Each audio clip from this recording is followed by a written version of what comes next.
Alrighty, cool. Let's start. So I'm going to be talking about polyvagal theory, right? My name is Chaand.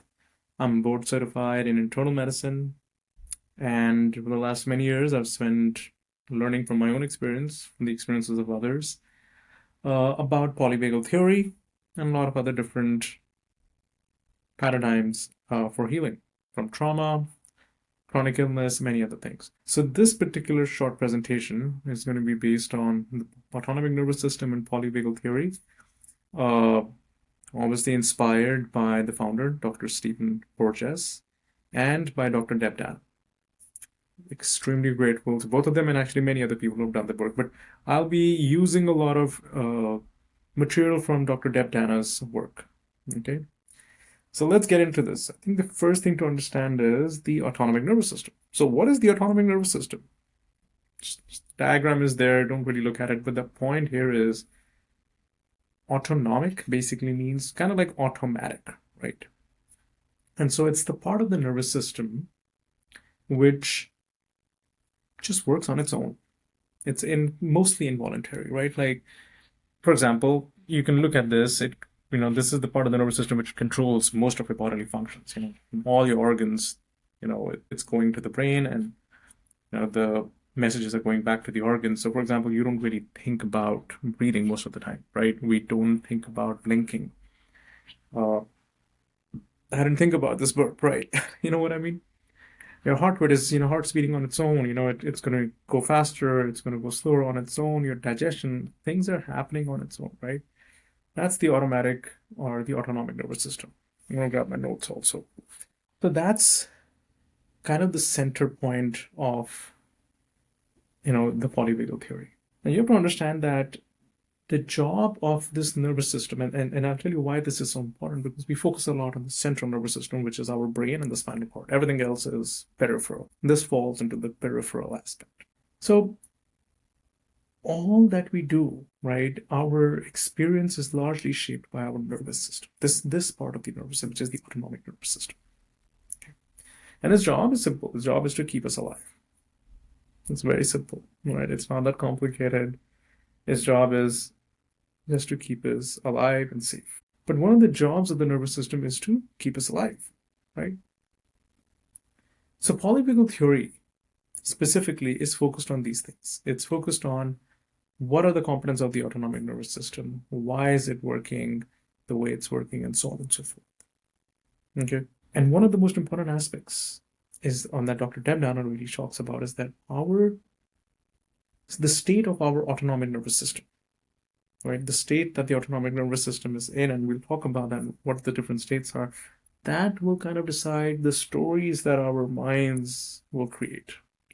There's a little bit of the opposite also happening. Our stories can create our state too, but largely it's the state that we're in will determine the stories, will determine, what feelings we're having, what behaviors we're having, and so on and so forth. So anyway, so that's kind of like the most important aspect to understand. Now we move on to what are the different parts of the core concept of polyvagal theory. So let me go on to this. Yeah.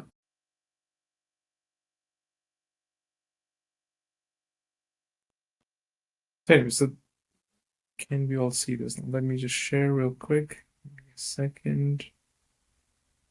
Yeah, you can all see this. So this is one of the things which she talks about, is that it's the state that our nervous system is in which creates the story, right? On the left side, you have a state which is different. It's more flowy, more calm, and then this story is a certain way, and then on the other side, different story. The other thing is our nervous systems are interacting with each other, right? So, anyways.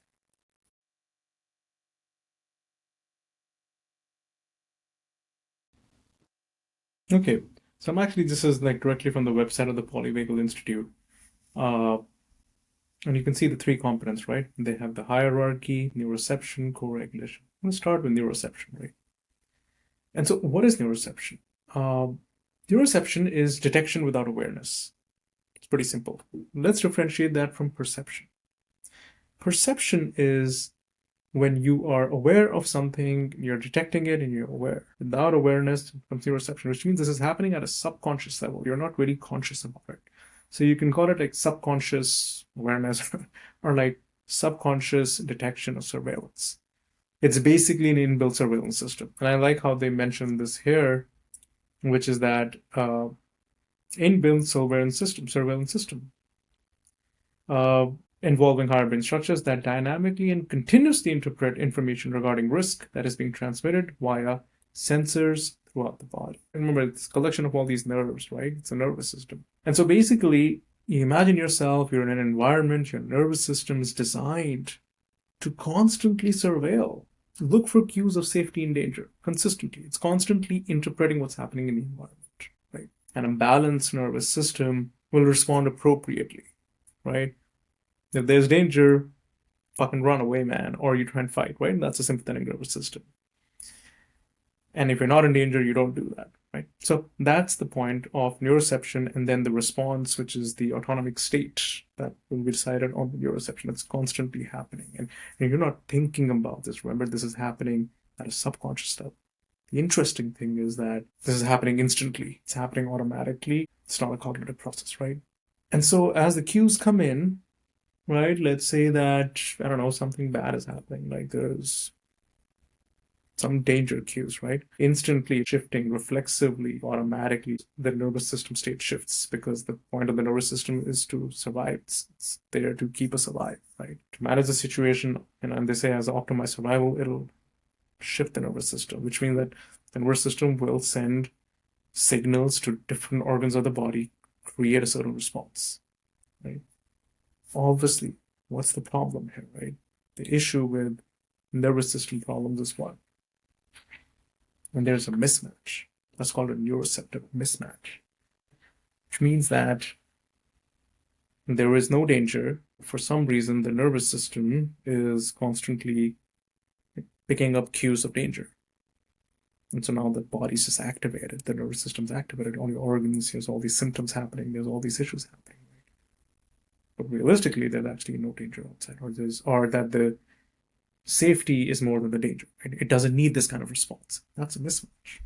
Or it could be the opposite way also, which means that there is danger. The body's not responding like there's danger. It needs to do certain things to get out of danger, but the nervous system, like, it's a mismatch. The other issue which can happen, and this is why it's important that the point of polyvagal theory and all these things is not to be calm. We'll get to that later on. A healthy nervous system is flexible. It's resilient, but it's also flexible. And that's the goal here, right? Is that, let's say that there was danger. And I'll try and think of an example, but temporary danger, right? Danger came, it was minor, it was small. We got activated, the nervous system, neuroceptive danger, shifted us into a certain state for us to respond to that danger. Now the danger is gone, but the nervous system is stuck. This happens a lot. We talk about this in the context of chronic illness and many other issues. The nervous system gets stuck, which means it amped up and then it got stuck there. So it doesn't have the flexibility to come back down, to come back into, into balance. So that's neuroception. Unconscious, subconscious detection, not perception. It's neuroception. It's a term which was actually coined by Dr. Stephen Porges. This is happening all the time, right? So that's one thing. Now, the other component is the hierarchy of the nervous system, right? And I'll find a better diagram, but this one is good also, is that there are three kind of states of the nervous system, and there's actually included into three concepts, okay? And let me see if I can find a better diagram here. Let's see. I think this is from Dr. Deb Dana's book. I'm just going to go directly to the, yep, there you go. So this is the hierarchy part of the book. There you go. So this is the hierarchy. Oh, I actually did not. There you go. This is the autonomic hierarchy, right? And this is the hierarchy of response, also called the autonomic ladder. And evolutionarily, we'll start from the bottom. Evolutionarily, this was something which came first in mammals, and we'll talk about the evolutionary perspective in a little bit. And that is a part of the parasympathetic nervous system, which is called the dorsal vagus nerve. We'll talk about the vagus nerve, but this is dorsal means it's in the back. And this is basically the system of immobilization. right? Again, this is from a presentation by Dr. Deb Dana. As you can see, I found this online. Then it will move up to sympathetic nervous system. Finally, mammals, or evolve the idea of being able to run away. Like, okay, can always just get immobilized when there's danger. We're going to run away. We're going to fight. That's the system of mobilization.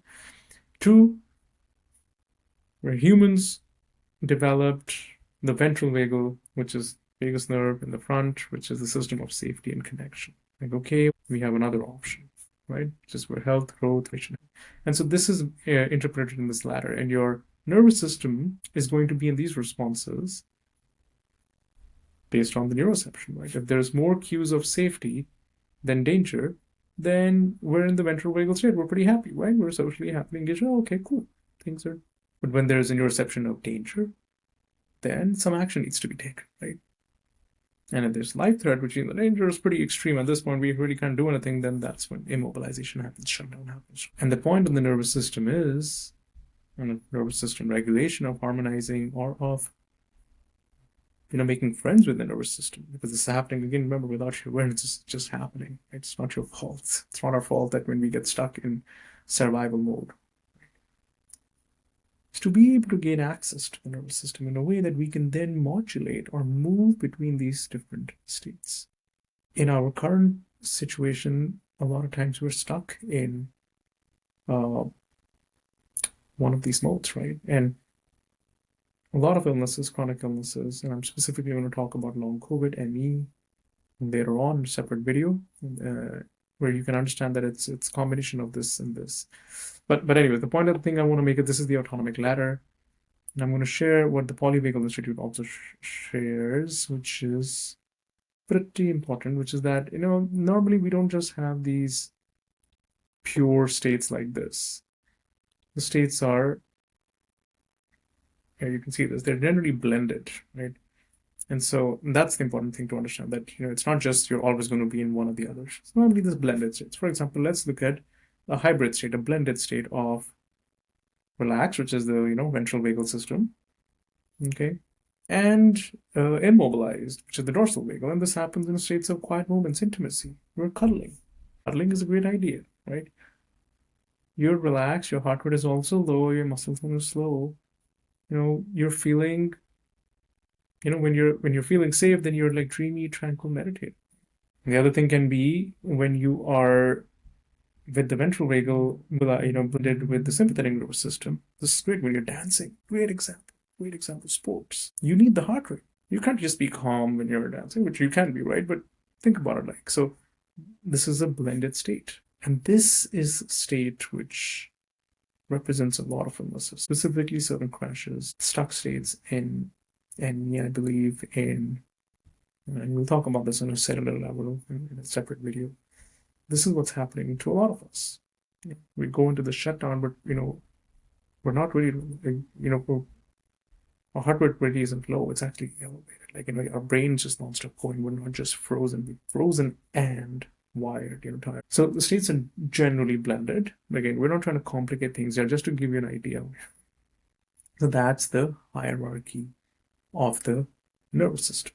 So their neuroception, right? Spoke about how we are unconsciously detecting or subconsciously surveilling.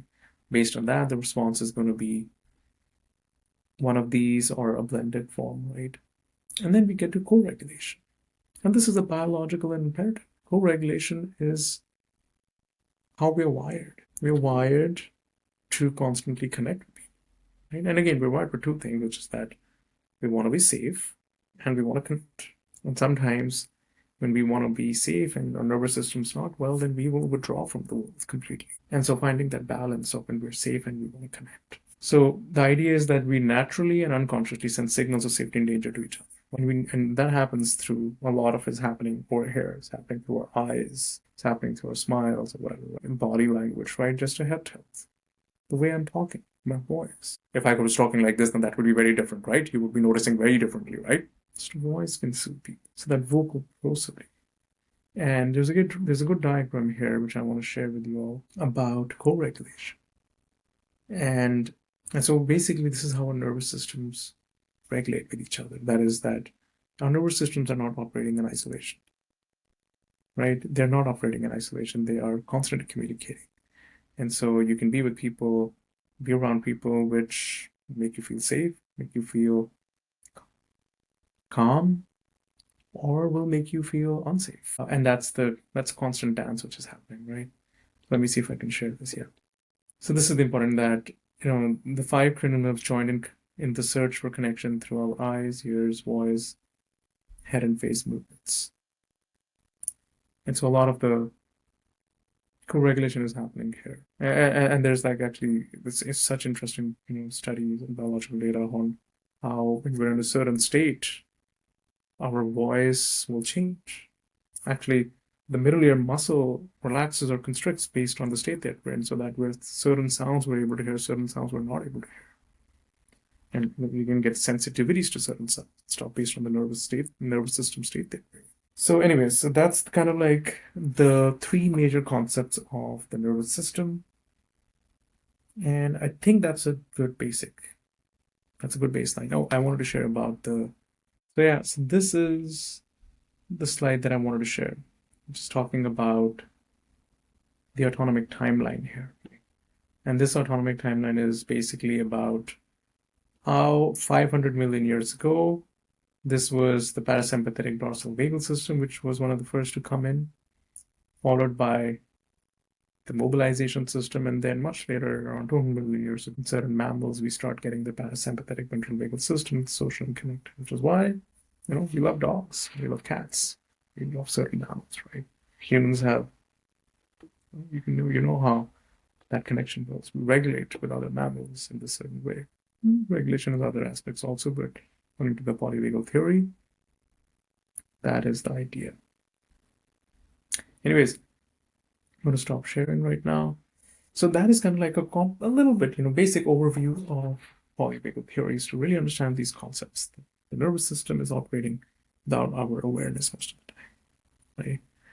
And the way our nervous system responds is shaped by our prior experiences. For people who have had severe trauma, especially adverse childhood events, in fact, we know this now happening ancestrally, trauma being passed down, our nervous system, we might come in with nervous systems which are so-called dysregulated, wired to constantly detect danger, even when danger was not there, or not be resilient in certain ways, or not be flexible, might get stuck, not being able to regulate back to the ventral vagal system. And that is where, trauma comes in. That's where understanding the polyvagal ladder comes in, to understand why is this happening? Why am I feeling like this? And constantly kind of checking in that way. But anyways, this is kind of like the basic thing to understand is that we're constantly surveilling awareness, bringing awareness to this aspect can help us move up and down the ladder as necessary. The idea is not to be constantly calm. Be very clear. The idea is to be flexible. The idea is to be resilient. In the future videos, I want to try and talk about some exercises which these authors recommend that we can, and some things which I've also learned, which can help us kind of move up and down the ladder, right? Recognize what state we're in, is it necessary, and how to gently, very gently, come back to ventral vagal, right? One of the things which can help is breath work. It's not the only thing, but one of them can. So yes, this is happening. The idea is that this is happening unconsciously. This is happening subconsciously, right? This is happening without our awareness. But there are certain tools with which we can befriend this, or we can access the nervous system, and we can move it from a certain state to the other, shift the nervous system state when it is sort of stuck, when this mechanism is already for reasons which are not our fault. We're able to gain access to that, to certain practices, tools, and that can help because it's also in the ventral vagal state. It's also when in that aspect of the parasympathetic nervous system where actual physical healing also happens. When the body's relaxed, and a lot of studies in this. It's calm is when you're rested is when inflammation is down. Healing is actually happening. All right, cool. Anyways, I'm gonna shut up now. Hope you all enjoyed this. Let me know if you have any questions, any comments. Put them in the comment section.